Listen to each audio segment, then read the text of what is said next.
right, we're back in action. Welcome to the podcast. How are you? Yeah, good. Thanks for having me. Awesome. I'm glad to see you. I'm with Scott Saunders, a long lost family member who's recently found his roots in the last probably decade or so. And his grandchild of my aunt Aggie from my dad's side. She was one of the oldest siblings in our family. In that family, I think that side was 18 siblings. Crazy. Just huge families, right?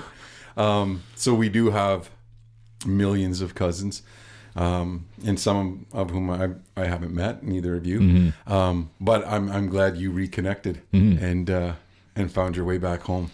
Yeah, me as well. I mean, just the nature of my job, I was able to kind of reconnect with Manitoulin and Chaging, and it's been really special just to kind of meet everyone else and distant cousins and relatives and things like that. I always feel like it's a second home for me coming back. Just everything from the drive back to the island. It just it's such a special place, and more people should experience it. To be honest with you, because it's super awesome. But yeah, the journey started probably I think the first time I came up on my own was probably 2011 maybe. Rented one of the cottages, and we did some fishing, sea doing and things like that. And then it wasn't for a few years. I mean, you had talked to me about hunting, because obviously everyone up here, big hunters, deer, moose, everything else. And I hadn't really gotten into it yet, but I was curious. I was fascinated by the hunting shows and whatnot, like the Steve Ranellas and all that. But so fast forward to probably, and not to jump ahead, but the first time I went up to moose camp, I think was 2018 or 19. And that was just by chance. Like, I was up here for work, and it was leading into a weekend, and you had mentioned that, like, oh, we're heading up to moose camp. You want to come? I'm like, well, all I have is like my gym shorts and like a t-shirt. I don't really have too much camo on me. Like, no problem. I'm like, okay, fine. I'll go up with you guys. So I remember packed everything up. We were leaving the island. We made it to Little Current, and then boom, like a flat. Or something like that. That's right. Yeah. Right at the bridge too. All loaded up at night. Yeah, right at the bridge. So that was funny. Bud was behind us in the SUV, and I remember just being underneath the truck trying to like loosen up this bolt. And anyways, we ended up fixing it, but and then continuing on, and then the drive up to Moose Country is a lengthy one, obviously going down that logging trail. And I remember dozing off in the shotgun. You chime in, yeah. So anyways, I'm like, ugh, where am I? But and then we did a few scouts and stuff, and I was like, this is wild. This wild country, like no cell phone reception, just so different to me because I grew up in the city. Right. My dad didn't hunt, cousins didn't. No one I know hunts except for one buddy, my buddy Paul. So it's all very foreign. But that was the first foray and introduction into moose country. And after that, I'm like, I'm totally getting into this. So, I'm in. Yeah, I was hooked. Now, when you're traveling to moose country, there's, I don't know how many times there's a breakdown, or even, you getting there, or whenever you have to be there by a certain time, that's always the biggest jinx, because like Murphy's Law is something is going to go wrong. And in that case, remember my dad's SUV was jam packed as my dad, right? And the jack, the only jack that would work is in the bottom of his spare tire. So we'd take everything out of his car. Anyway, it's classic. It's what happens when you go to moose country. But when you actually started here, or coming here, because there's actually a work connection to being here, right? Your family has ties to an insurance company. Yeah, exactly. So my dad, Gil, he started an insurance brokerage called AFN Insurance Brokers back in 1998. Just because there was only maybe two players in the marketplace, and it was back when, at the time, First Nations were getting insurance policies with massive fees tacked onto them, and it was just kind of like exploitative because it wasn't necessary and it wasn't right. Like ethically, it's wrong too, but they didn't know any better at the time, and they would just pay it. It was like, oh well, this is what we have to pay, I guess, because there's nowhere else to go. Yeah. So my dad was in the insurance industry for probably 15, 20 years prior to that. And he saw, I think the Assembly of First Nations called him in and said, there's a discussion about insurance right now. Do you mind, taking a look? And so he did. And that's what he discovered. He's like, there's a massive opportunity here. And so, he started in 98 from scratch. And so he created what's called a program insurance product that's, wholesale to other brokers across the country who are located a little bit closer to some of these communities. And it kind of took off just because there was such a demand. And so he retired about 4 years ago now. And we sold to an American firm in 2019 as well. And I handle the Canadian operations, and we wholesale everything except for obviously Chaging, and there's one other in Southern Ontario as well. And so we provide insurance solutions for all their commercial buildings, housing, automobile fleets, liability, all that stuff. So it's become a very challenging space, just given the location of a lot of these communities and the threat of wildfires being basically constant now, which is very it's scary for everyone in Canada. And I mean, you got this boreal forest that stretches across east coast to the west coast, and last summer was just hopefully we don't have a repeat of last summer, but we'll see. Because it's a tinderbox, right? Those heat waves, and I think we went, I don't know if it was 40 days without rain here, and just scorching hot in June. And then you take, so a number of things. One, it's win-win in terms of, for a long time, First Nation communities, which are basically just big companies, right? In terms of a business structure, they have huge liabilities. They've got a massive overhead, and, buildings anywhere from $10 to $40 million worth of coverage, right? Not to mention the liabilities of their band operated vehicles and what have you. So it makes sense that if they weren't in the know back, 30, 40 years ago, that it would be easy pickings for insurance companies. And I mean, I pay a lot of insurance per year with our liabilities and with our businesses, and I go through those pieces. I can't imagine what, some communities were paying and not going through that, right? And really being taken advantage of. So good on Gil for recognizing that. And I think that's just a sign of the times of First Nations becoming more progressive and more informed about, where their dollars are going and how those dollars are going to be spent and best spent. For sure. But yeah, so that has got you. Now you've been doing that for what, 15 years, in March, years? which is crazy, but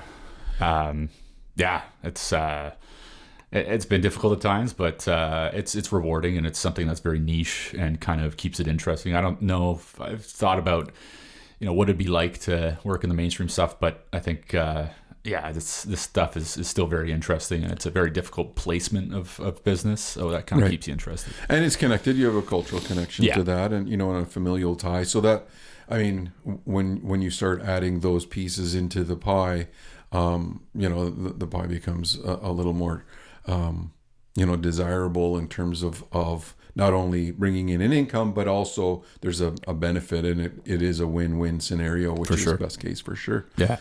So you're here doing your spring visits, which is something you normally do this time of year, making your rounds to communities, and you obviously love coming home. Yeah, exactly. Yeah, it's always fun. It's a bit of a haul from Ottawa, and obviously I have a little child to think about. Right, at congratulations. Home. Yes, thank you. Yeah. Now, so I can't wait to meet your partner. I think everybody actually, because we have a running bet. So, and I'm betting against you, but because I don't think this person actually exists. We don't know if your daughter is actually like in existence or this partner. So I've got a lot of money riding on this. So, is it Christiane. Yeah. Yeah. Well, we'll see. Yeah. I guess we haven't met her yet, but this summer, I think I've made a point. I'm like, because she's on maternity leave until October at least, and so I said this is the summer that we gotta make it up there, because I come up every summer regardless. I try to anyway. And you work like when you're here in the summer, Yeah. Christian. Like he works pretty much from 7 in the morning till 8 at night. There's no like, true. There's no messing around. It's work. it is right? lots of work. Yeah. No boys' weekend. No, no. like sea doing and fishing. Definitely no sea doing. Yeah. No golfing. No golf. But now is the time. Going back to the summer. I think we'd like to plan a visit up here, and I think it's important, especially having a kid now. I want her to experience how cool Manitoulin is, and to come up here and kind of, learn a little bit about her culture as well, of course, and also for Christiane to kind of understand, because she's heard me talk about Manitoulin at length. And I've obviously spent a lot of time up here away from her, and we're looking forward to a trip this summer. Yeah, I absolutely think it's warranted. I'm going to lose money on that trip, but I'm going to be happy for you guys. Now, being a new dad, so this is something that I'm 16 years away from that. I got to jump on you in that regard.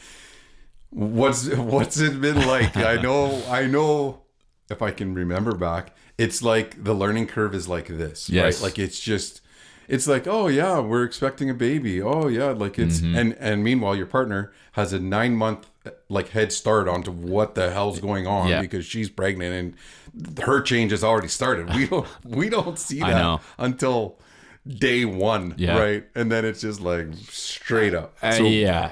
Exactly that. Like the learning curve is so steep, and you adapt as best as you can. But obviously, as a male, you can only do so much, and you just try to support your partner as best as you can, doing anything you possibly can, whether it's tidying up the house, whatever, cooking dinners.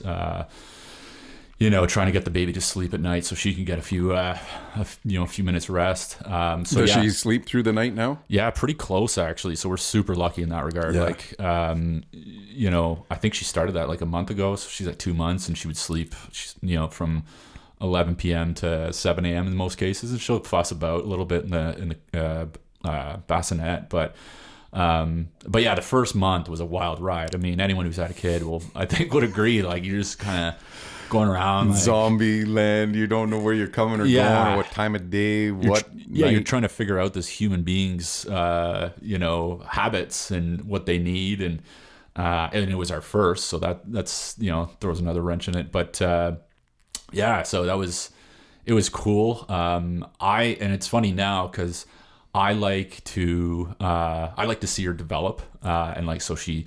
When she first started recognizing faces and smiling, that was such a huge moment. I was so happy. I was like, this is awesome. But then for Christiane, it's a little difficult for her. I think she hates, it's a different connection. And like, she is hesitant about seeing her grow up too quick. Right. Yeah. So, but she's right. Yeah. It happens fast, dude.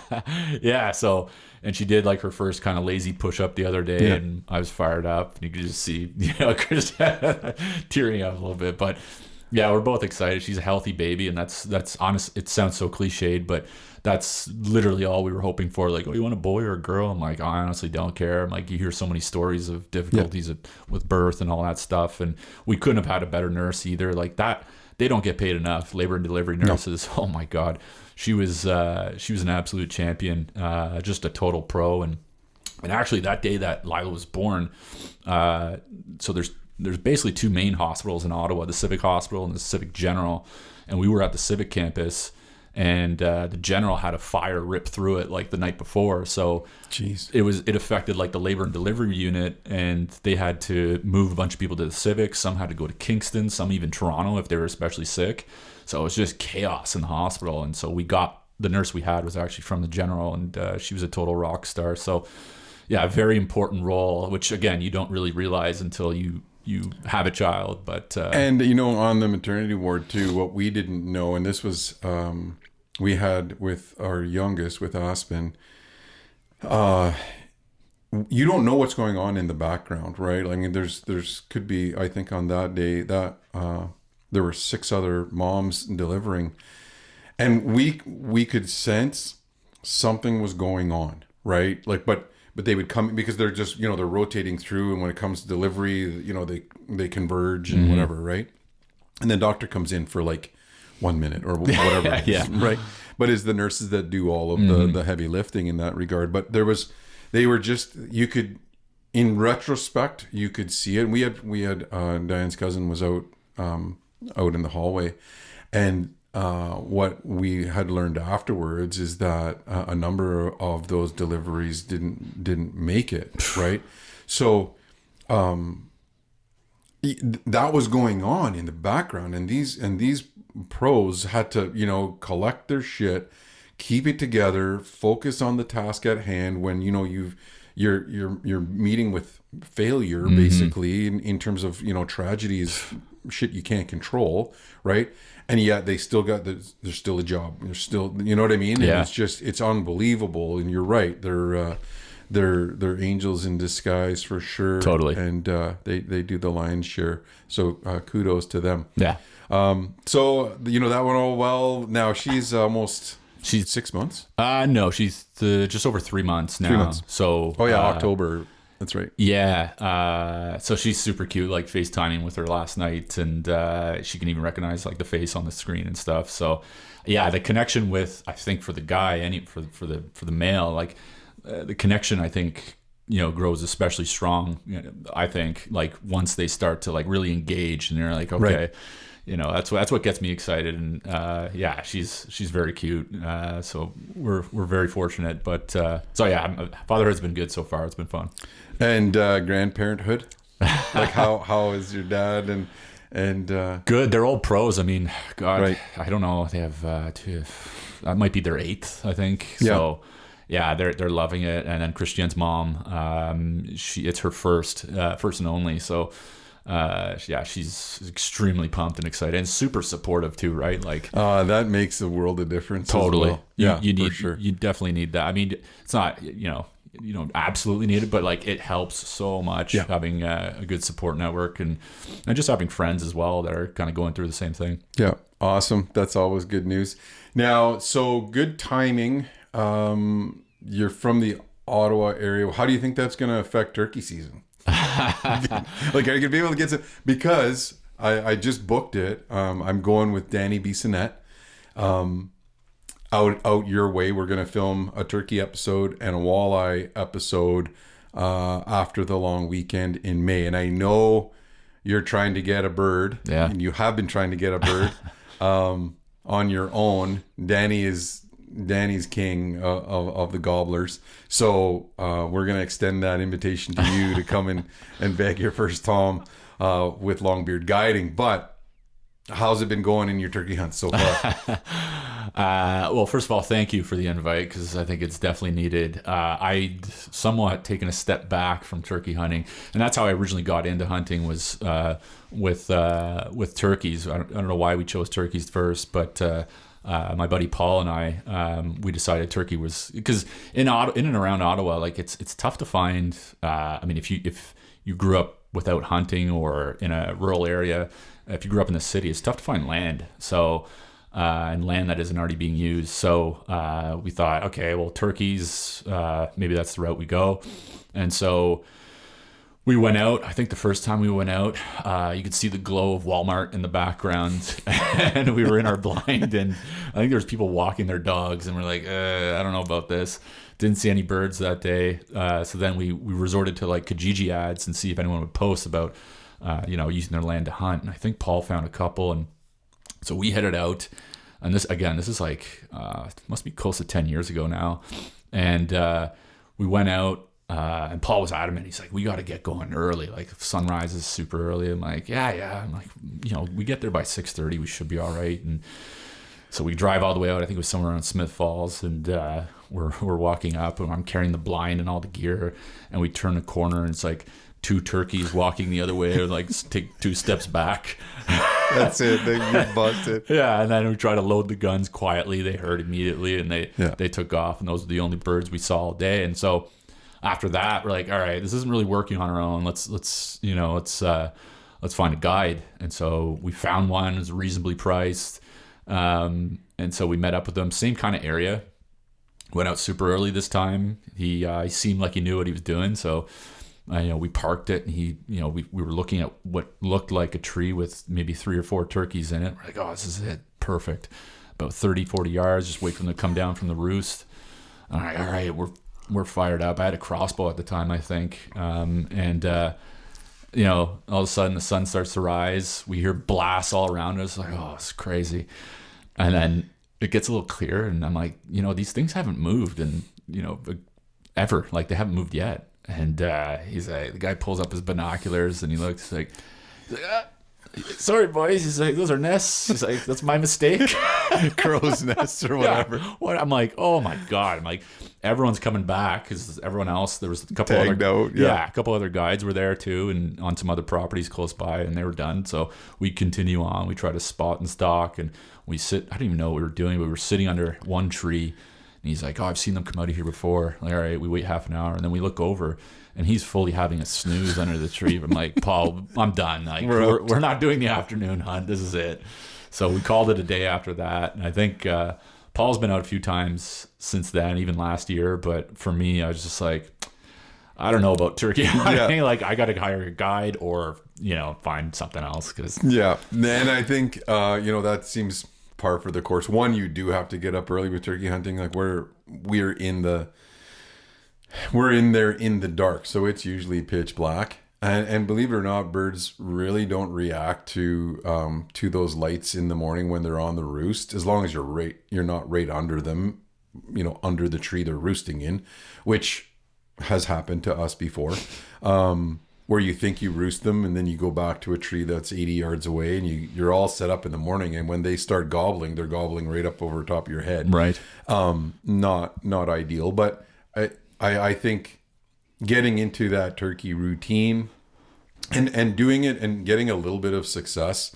I mean, success breeds success. So, once you start seeing it really is, if you have the opportunity, and Danny does this obviously because he's super successful, is watching, and you have property, you roost those birds. And there is that saying that roosting isn't roasting. It doesn't guarantee you, but at least in that morning, when you put them to bed that night before, you have an idea that you're going to be close to where they've roosted, and you're 100 or 200 yards away from those birds, even 400 yards away. You have a distinct advantage of them seeing your decoys and them coming in, provided you're set up in the dark. Right. And and that's the first part. When you start being successful at that, then comes the run and gun and the spot and stalk, and that's I think that's as fun or maybe even more fun in terms of challenge, just because you're in direct communication with those birds. You have to find them first and call to them and get them to call you back. Yeah, right? that's super cool. And again, like, I'm relatively new to hunting, right? So the callbacks is something that I find so unique and so cool, and it's like a feeling like no other, because you've essentially fooled this animal into thinking that you're something you're not. Yeah. And it's just this game going back and forth. And so it's happened with turkey a couple times, but and obviously with moose, it's a feeling like no other. Well, and it actually is, believe it or not, a real good comparison in terms of the communique piece, because as much as I love hunting white-tailed deer, right? I love that, but it's a very, especially here, it's a tiny window of communication with them in terms of, right. And it has to be so subtle, right? Like, you know what I mean? You're not just going out and smashing horns together and and them come running in or loud on the call or whatever. It just has to be. It's so subtle, and even a subtle call can spook them, right? And bears, basically we're baiting bears. Geese a little bit, ducks and geese, you are calling them, getting them to turn, come back to the setup, which is akin to turkey hunting. But I think the best analogy you're right, is the moose hunt is when, you know, you're in a prime territory, you know there's a bull there based on sign, or you saw one, you know, whatever, and that first bull grunt that you get back, it's the best. it is. Like that, I forget what year it was. I mean, it's tough to keep track of them all, but it was the one where you were still looking for your first one with Bo. Yeah.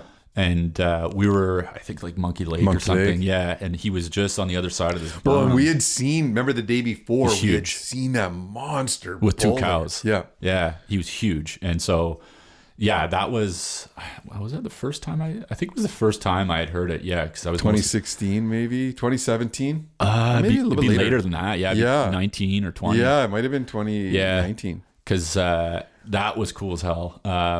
Because I remember that it was like my first. I was like on the camera, and it was the first time that potentially a moose was going to come up. So I'm like paranoid about like double tapping the record. Or something. And he was right there, like he was yeah. so close, we just couldn't see him. Yeah, in the so brush. close. And I remember saying, I'm like, well, what if he attacks you? He's like, just make sure you get the shot first, Get it on camera, and then shoot him. But yeah, he was so close. Didn't want to come up the berm, but I think that's something that. And, you know, when I go back to the city, I tell people like, oh, did you get one? I'm like, no, we didn't. Like, oh, you know, that must suck. I'm like, no, actually, it was incredible because the experience, like, and I explain what happened. And like, that does sound pretty cool. I'm like, it is. It's super awesome. Like, that's part of hunting, really. Yeah. So, yeah, that was cool. But yeah, the callbacks are, they're hilarious and they're just a blast. So, Yeah. And now you did make it on the program because you were able to, the first time, right, where you were trying to get your first bull. yeah. You couldn't have been any closer. I know. mean, it was pretty close. Yeah, that was super close. And I thought a lot about that one. Oh, man, because that was the first. That was also, it may have been the first year. It may have been the same year as that time I just explained. But yeah, so he was probably like, I don't know, 80 yards. Yeah, if that. So close. Yeah. Broadside, standing perfectly. And we were down that little cut road, and Yeah. we were just heading to the spot where we were, we know we're pretty successful there. And the bull from the day before just walks out like right in front of us. I hesitated. I was crouched in front of the truck. Yeah. And I was kind of like, there was just like these, it just didn't feel right. There's like these blades of grass or something kind of like waving. And I'm like, so dumb now that I think about it. But, and so, yeah, I moved maybe 3-4 feet to the front, and he saw it and he just took off. And, I remember like running after him, and he was at a gallop and he was gone. So he was gone. I was pretty rattled after that. And I was also feeling like, I was still so new, so I was like, man, I was worried about like letting you down. I was worried about like getting chirped at camp. I was like, oh my God, I'm never gonna hear the end of this. But and they did chirp you pretty good. Yeah, they did. But also like there was a lot of understanding, like it was just like wasn't the right moose, I guess. Wasn't your moose. Exactly. Yeah. So I went home that fall, and it was just like, because it's a long drive home, it's about 8 hours or so, and so there's a lot of time to reflect. And I was pretty hard on myself, but then as the years went on, I came back up a few more times. Well, you came back after that you went and got your own rifle. Yes. So it was like so that was in 2020 again, I think, and 23 I bought, because just to explain like the journey of moose hunting, it's so funny, or hunting in general. But 23, I bought the rifle, bought the scope, full kit, spent like a couple grand, whatever. I was fired up. Practice. And then I was ready to go. It's pretty locked in. I'm like, all right, got my own rifle now. I can, this feels like good opportunity. So drove all the way up there. And I think I got there in time for the evening hunt on the Sunday. It was usually when I go up. And so I hopped in the truck, and we headed off. We tried a spot, and then we went somewhere else, and we saw a moose, and he took off. But I had my rifle ready, and then I think I'm like something feels weird here. And then I remember you took a look through the scope, and the crosshairs were sideways or like crooked. Yeah. They're like, what's going on here? I'm like, what? So then I looked at it, and the scope was toast. And you could just rotate it around in there. Yeah, and so I was like, oh man, I'm like, please God, like let there be a tool at camp that can fix this. And there wasn't. It was like some weird Star Torx wrench. And they were Loctited in there, but it was just it was like a 7-sided star. It was ridiculous. Yeah. So that was the end of that. I was like, ugh. And I was so pissed. And so word to the wise, like never let the guy from Cabela's, put your scope on. Yeah, some exactly. kid. That was a huge mistake. And so luckily there's other rifles obviously at camp and whatnot. But the next morning we wake up for the morning hunt. And I was like, okay, well, whatever. It's only Monday. I usually stay up a full week. And, I'm getting out of bed. We're getting ready. I bend down to pick up a t-shirt and the back goes out. I'm like, my back. And of course he starts stretching. Like, how bad is it? I'm like, I can't really As tell. it's tightening up. Oh. Yeah. And little did I know, I had like a herniated disc and it was fully bulging out. And it was just hitting the nerves and just a nightmare scenario.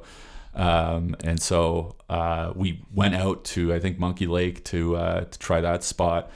And you're giving me tips, and I'm like trying to walk to the camp. I couldn't stand up straight, like hunched over, like. And it's starting to go sideways. It's getting out and out. It's so bad. Back pain, as you know, is like just, it's brutal, and it can just happen like that. And so, I tried to stick it out for maybe a couple more days, but by the end of it, I was just like, I needed to like take one of the bikes to go to the outhouse. Like, I couldn't even walk like 50 yards. So I'm like, even if I do get a moose, like I don't want to. You're not gonna be able to do anything. I won't be able to do anything, and like I won't be able to take part. In which the part I really enjoy, like the cleaning of the moose. It's like a team kind of team effort, and like everyone's involved, and that's a really special kind of thing to do.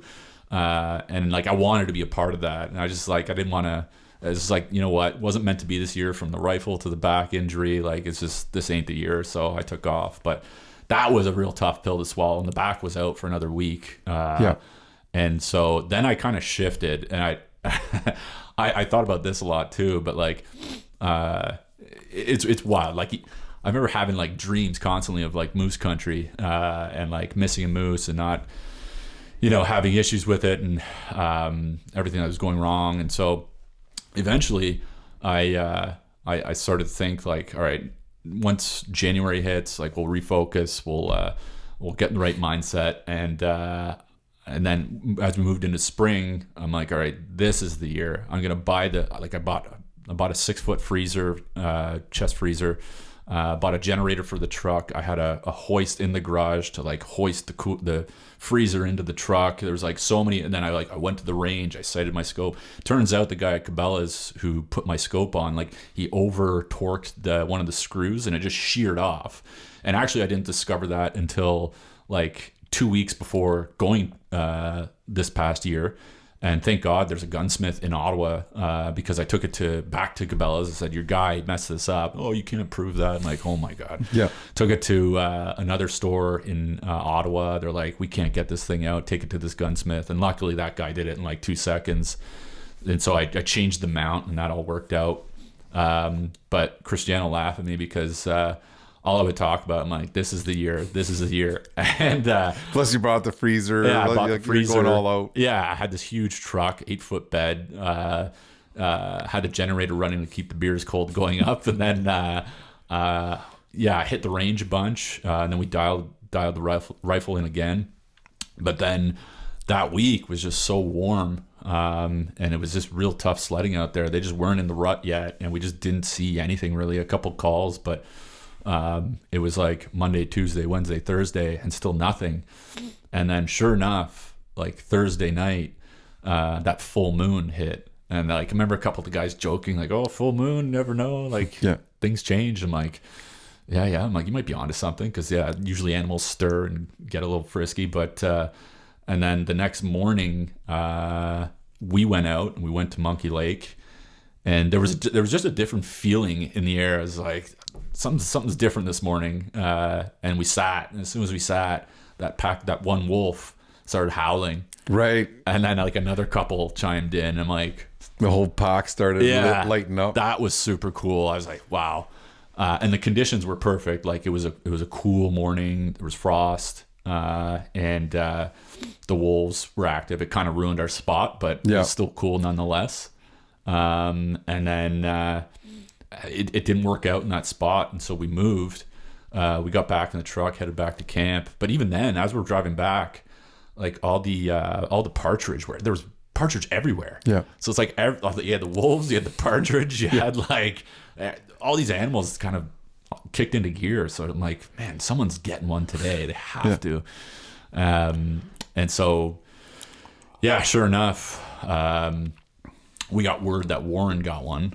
Yeah. But we didn't. We got it hung out for a bit. Didn't see the note on the door till maybe 5 minutes. And then we rushed off to help him out. And then after that's when you and I went out like midday. That was like 1 o'clock.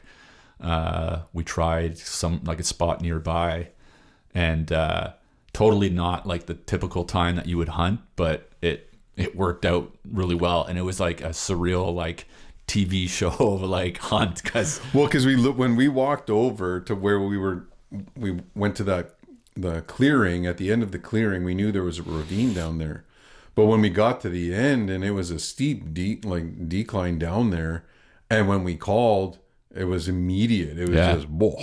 Yeah. Whoa. Like, oh, man, he's down there, but he's way down.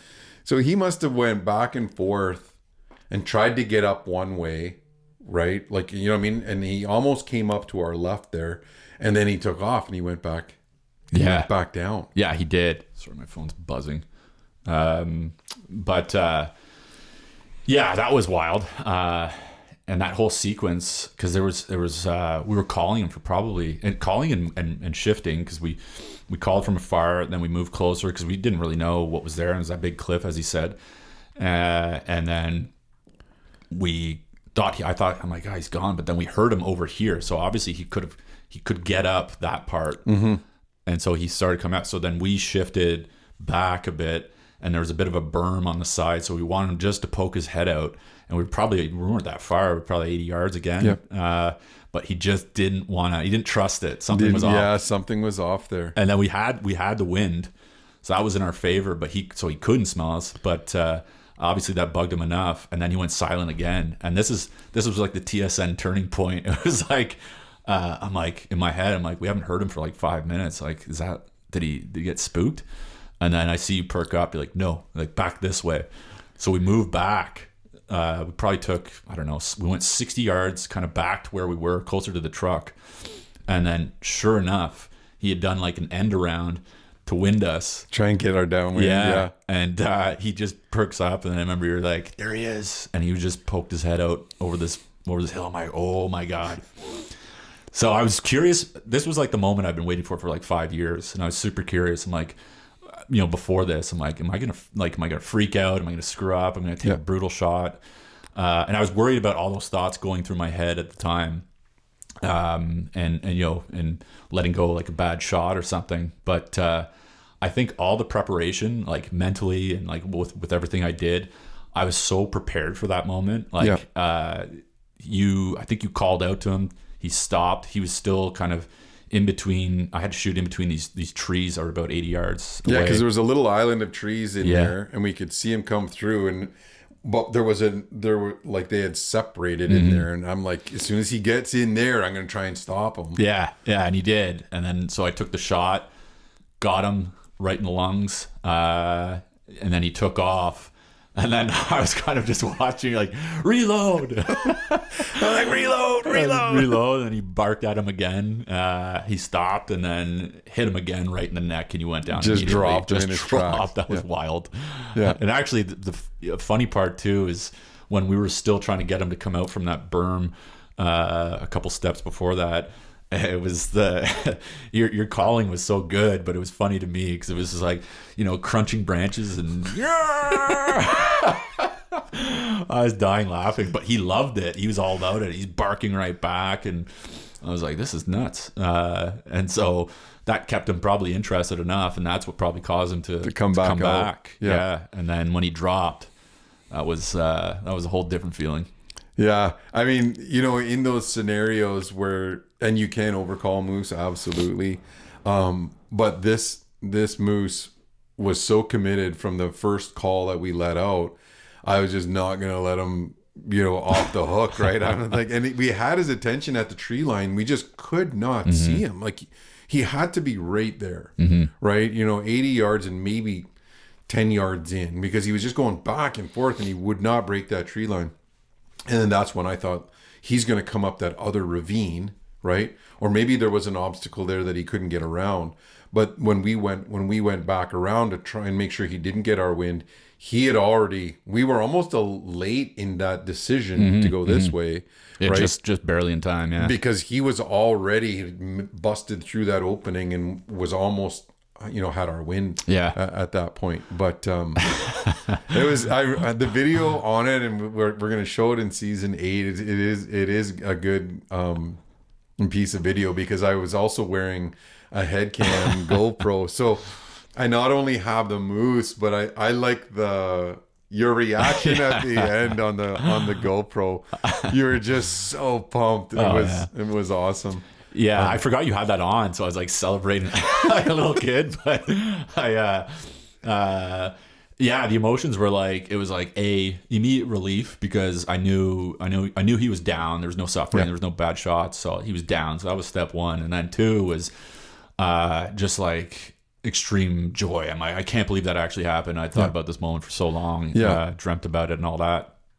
And so it's like relief, it's happiness, it's joy, and just like this massive feeling of satisfaction, because you've worked quite a while and pretty hard to get to that point. So many different hunts, so many sits, and then you finally get the opportunity. And a lot of people miss those shots sometimes, and luckily I was able to hit them. So that was super awesome. And then the adrenaline, man, I don't think I ate all day. Like I had we went back to the camp, then we had and it was like 23, 24 degrees. It was hot by midday warm. Again. Oh, Same man. thing, like cool in the morning, but then, man, if there was no cloud cover, it was brutal. Yeah, it was brutal. And it was a good thing. Well, when we went to the moose, when we got up to him, and we were like, we shouldn't have shot the second one, because the first shot was a kill shot. He would have ran the 60 more yards and maybe been right true. At the truck. Been in the bed. He was right there. Yeah, that's true. It was an easy extraction, but he had gone so far. We kind of were twisted around there, and he would have went down too for the first shot. Oh, for sure. Yeah, I liked those. I was adamant about using those copper bullets. Super cool, and the one obviously just went right through the lungs. But the next shot, we couldn't find it. And so when I brought it to the butcher, I was like, look, I don't want to ruin your equipment. Machine. Yeah. I'm like, just know that there's a piece of copper in there. And he's like, okay, no problem. And he found it. And so I have it at home. Yeah. It's so cool. It's like this squished mess, mushroomed out. I'm just like, man, it's still got a decent weight. It was 180 grains. So I thought that was super cool. Yeah. Yeah, no, that's always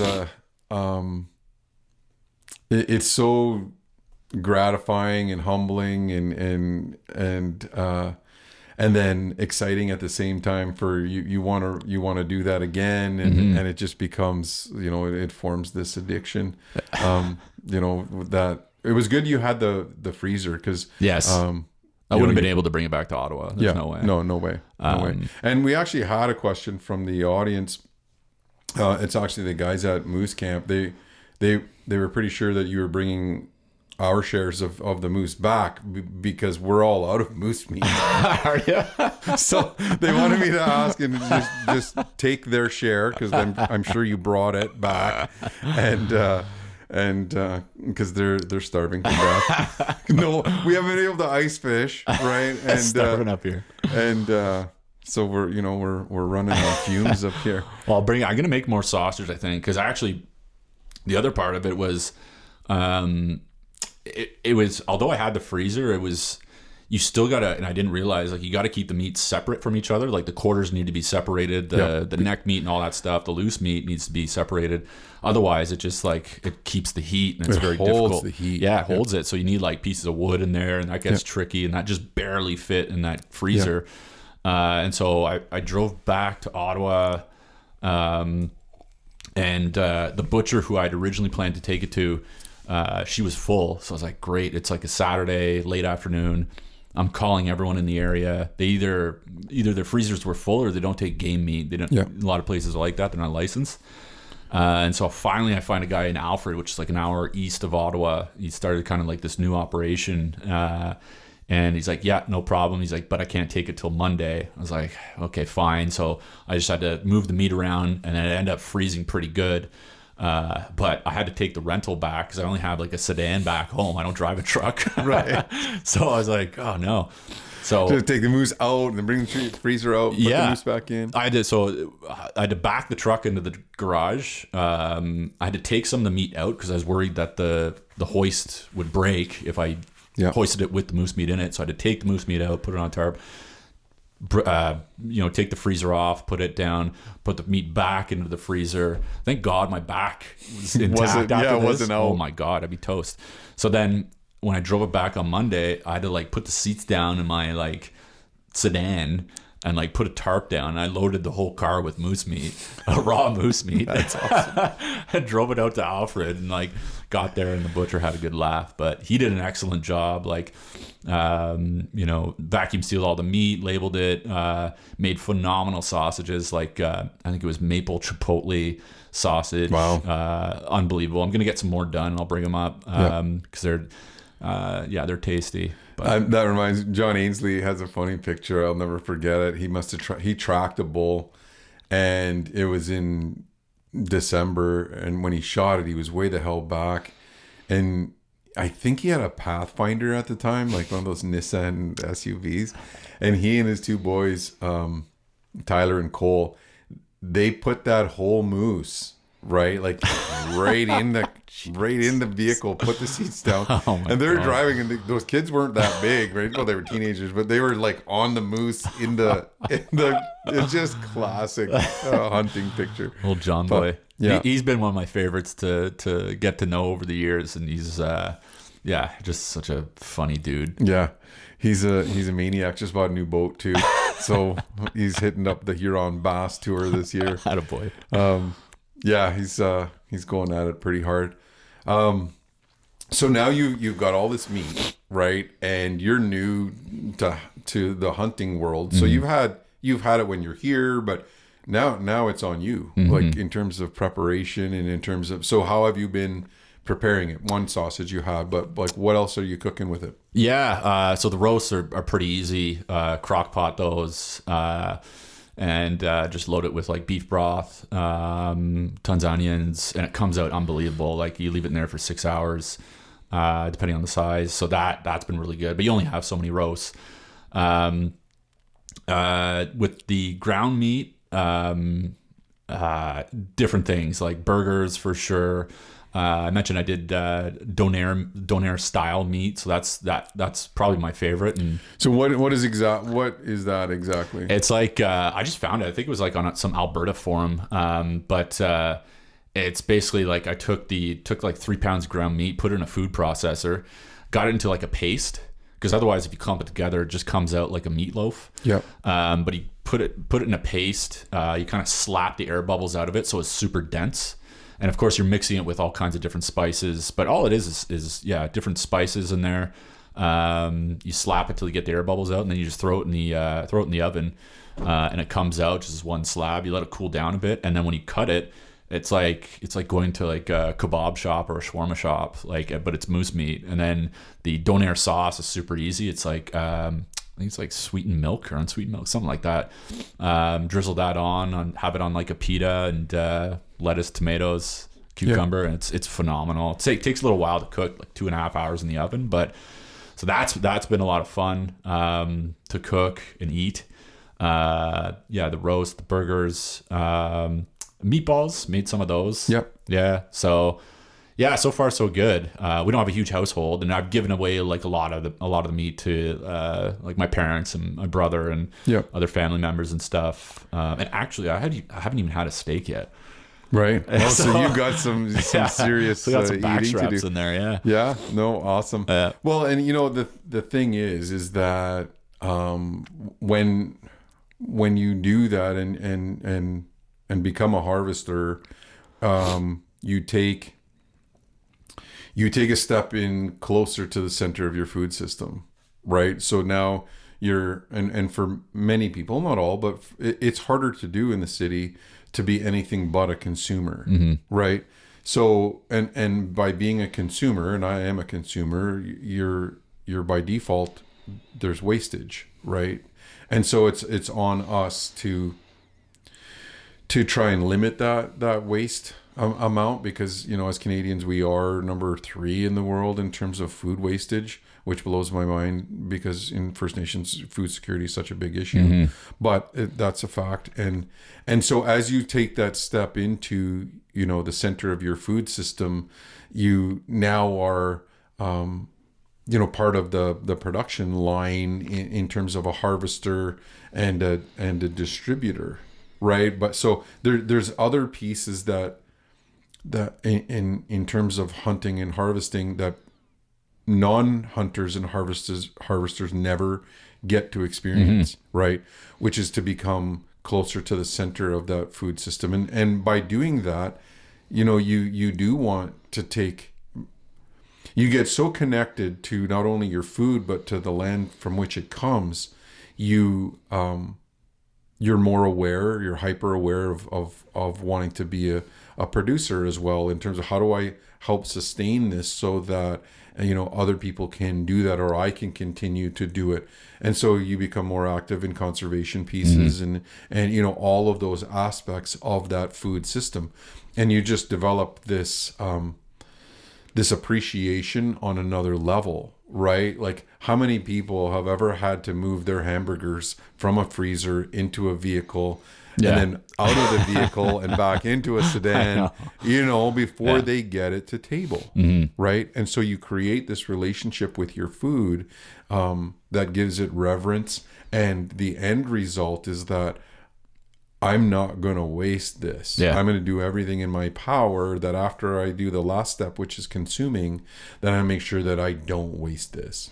Right? That's super important. It's important, right? And I think it's a super valuable lesson in terms of the environment, and in terms of just wanting to take that step closer to the food system. And it did come full circle for you. And you know what? Some people... Dude, the way that it works in Ontario, you know, we're fortunate. We do have, you know, treaty rights in terms of harvesting in our little neck of the woods, and there happens to be moose there, right? And so, you know, we practice that, and we practice it proudly, and with reverence. We know that it's something that not everyone is going to be able to do. And we don't abuse that whatsoever. We definitely participate in the consumption and the sharing of that bounty over the course of a year. Right. And I think as your family grows, and as you know, and you do want to share it with some of those ball busters out there, your friends that are, you know, that you had to eat a lot of crap there every year, going home empty-handed, and now you can say, you know. Want some? Yeah, exactly. It is a very satisfying feeling, and like a lot of people think, you know, a lot of city people, anyways, they think, you know, moose is very gamey. It does have a different, you know, different smell, sort of, but just like anything, if you prepare it and spice it properly, it's totally fine. And actually, like, consuming it, I like it way better than beef. Super lean. You know where it's coming from. You know where it's come from. Right. And it just digests so much better. Like, I get bad, like, heartburn, acid reflux. None of that with moose. It's clean. It's lean. It's just, it's delicious. No, good on you for doing that. So now we're gonna expand that into turkey, and you know, somewhere down the road, Jess and I have a big week in June always now with Wesley Bow Guys. So bear is another whole, you know, experience unto itself. Again, just another version of a moose hunt and a turkey hunt and a waterfowl hunt, but we do that with archery, and that's coming up. So you've got some ground to make up. Turkey is next. Diane now, and I'm trying to get John Boff on. He's a teacher down at the high school, on as a podcast guest, because they do a soup day every week.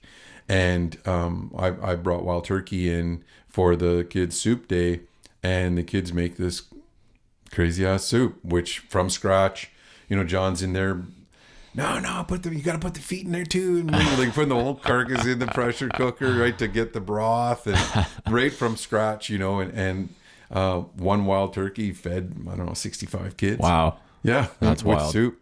And so, and nothing was wasted. Like I never, before I wasn't even a turkey hunter because we don't have them here.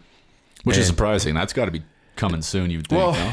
yeah, I think what needs to happen if we're going to have turkeys on the island is one, we need to get rid of this notion that they're going to be a big threat to farming, because they're not, right? In terms of, we don't have that kind of crop, and even if we do,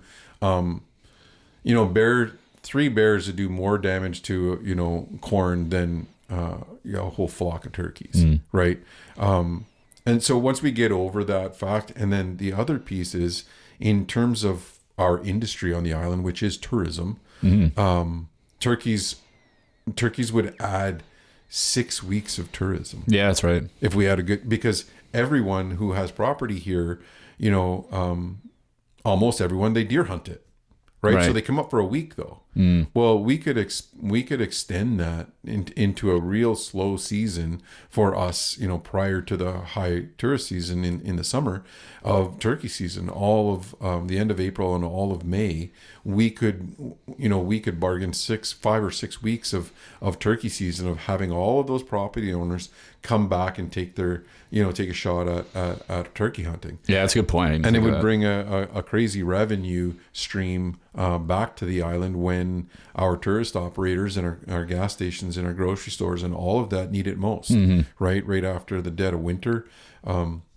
So I think, but what needs to happen is that the populations that they have tried to, and I know of people that have done it and it hasn't, they were unlicensed, but they did it anyway, is that when hunters know that this isn't a turkey area, they harvest those birds right away. Oh, really? They don't fill a tag. They just, whether it's a farmer or whatnot, those birds just disappear, right? And we do have a lot of coyotes on the island, so they'll do their damage there. But I think what needs to happen is that release needs to be simultaneous release. So you have some in Wiki, and Wiki has done it already. You do some in Sandfield, you do some in Little Current, you do some on the West End, which they've done already, right? And you'd let those birds establish themselves so that when they do roam and mingle, if they go out of their home range, there's going to be they're going to wander into the home range of another bird. Right. And so there'll be an overlap.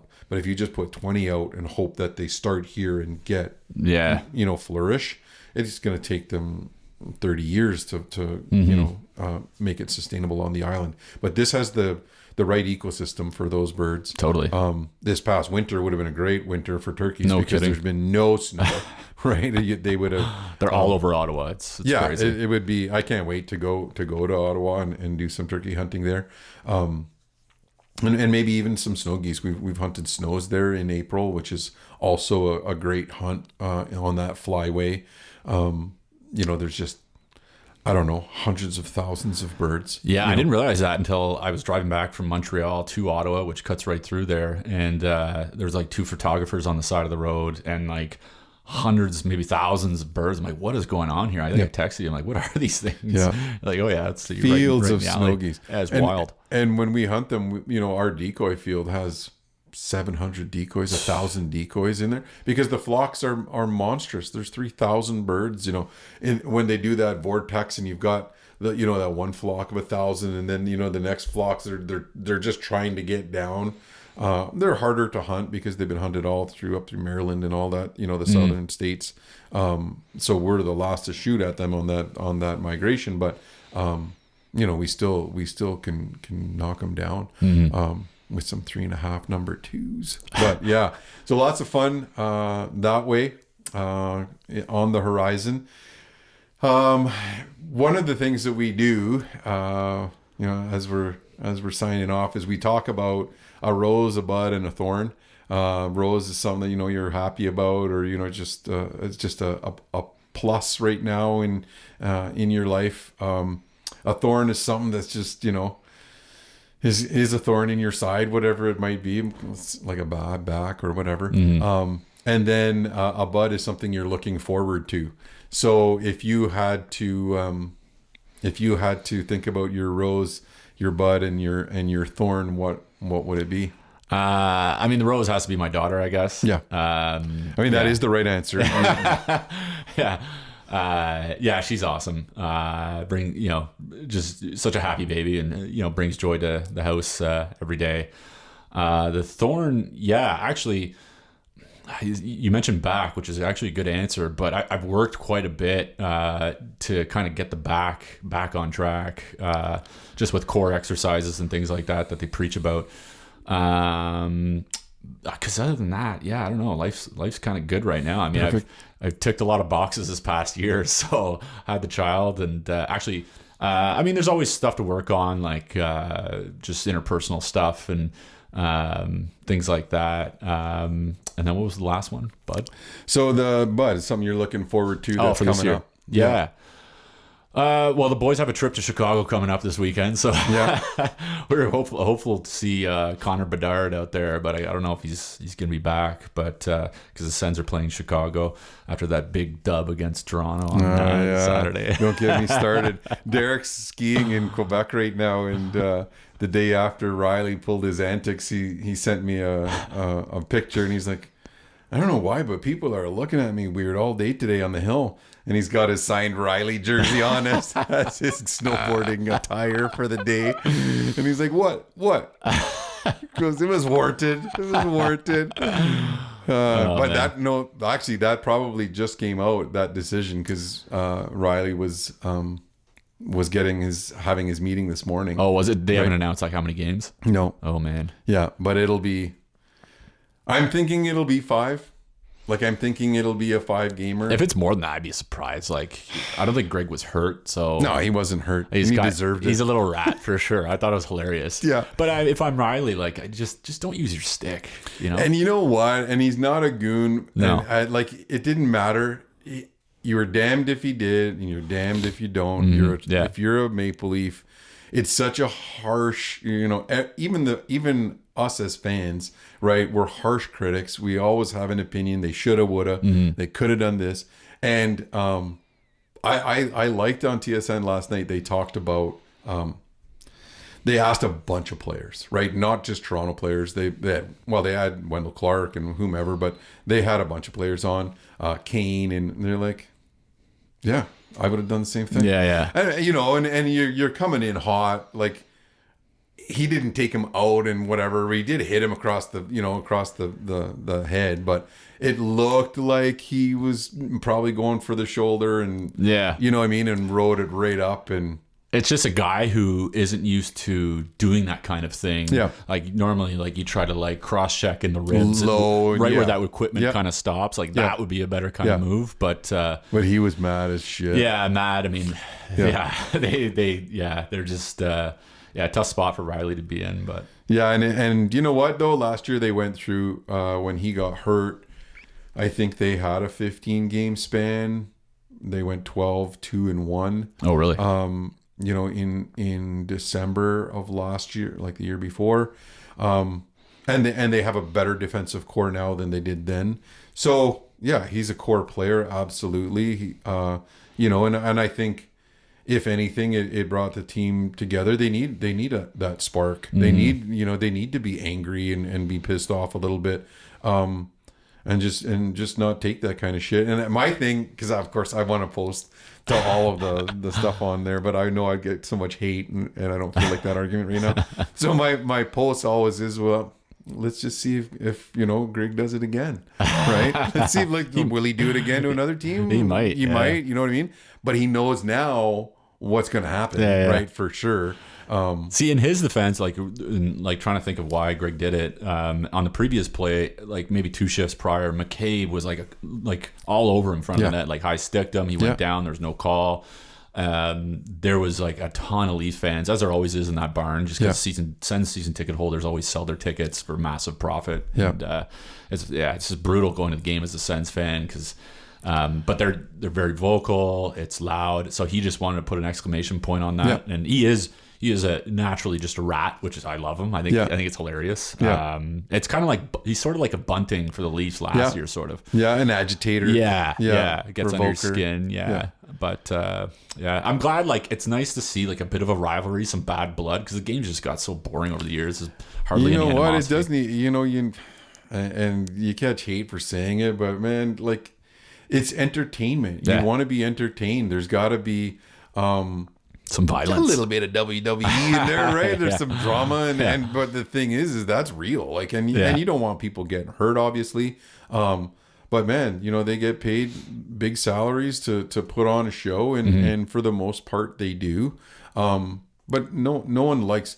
I mean, I honestly, I'm not a big fan of the All-Star game in terms of hockey fan. Yeah. Right. And in terms of like a groupie, I want to be there and see, maybe get a signature or whatever. But in terms of watching the hockey, we played it and coached it a lot. I mean, who wants to watch a bunch of guys dangle? Like, it's like a men's league half the time. You know what I mean? It's just, I don't know. It's just doesn't whatever. appeal. It's maybe we sound like old farts maybe, but like, the hockey we grew up watching and playing is just so much different from the game now. And you understand why, obviously, the head trauma and injuries and stuff. Yeah. But there's still got to be an element. There's still got to be some emotion. And, you got to look like you care a little bit, even if it is a regular season game. And so it's a contact sport, and it's played at high speed, right? And so you're going to get pissed off, and you're going to get hit and hacked and hurt, right? I mean, that's a part of playing hockey, and I liked the play. I liked it on both ends. You do need an agitator. You need a shit disturber. You want to hate someone on that team, exactly, right? Because it creates rivalry, and that, you know what? Watched when they play next year, first game. I know. I was hoping they'd play again before the end of the year, but well, you guys aren't going to make the playoffs. So you never know. On that note, so my Rosebud Thorn, and I know I've said it. I was looking forward to the Wiki Fishing Derby that was going to be this weekend. It unfortunately is canceled. So that was something that I was really looking forward to, but that's canceled, and so we do have our playoffs tomorrow. We have an undefeated coach, the high school senior girls. Aspen's on that team. She's a libero for the volleyball team. We've just got a killer team this year. We haven't lost any of our league games, and we host the finals tomorrow in our home barn. So I'm really looking forward to that. My thorns, I'm super behind in some of my consultant work, but who cares about that? And my rose is that there's enough ice for us to get out and fish a little bit. You had some fish perch for lunch this afternoon, and I'm going to get out there for Family Day weekend and hammer some perch. So I'm pretty happy about that. Nice. But you know what, brother? It's always good to see you when you come. I'm always trying to get you to stay for longer. I would love to meet your partner, and it's going to lose me some money, I think, because the more I hear, the more I realize it probably is not just a figment of your imagination, but actually true. So all the best to you and to your little one. Like I said, man, it's always good to see you come home. Appreciate you. Yeah. Thanks very much. All right.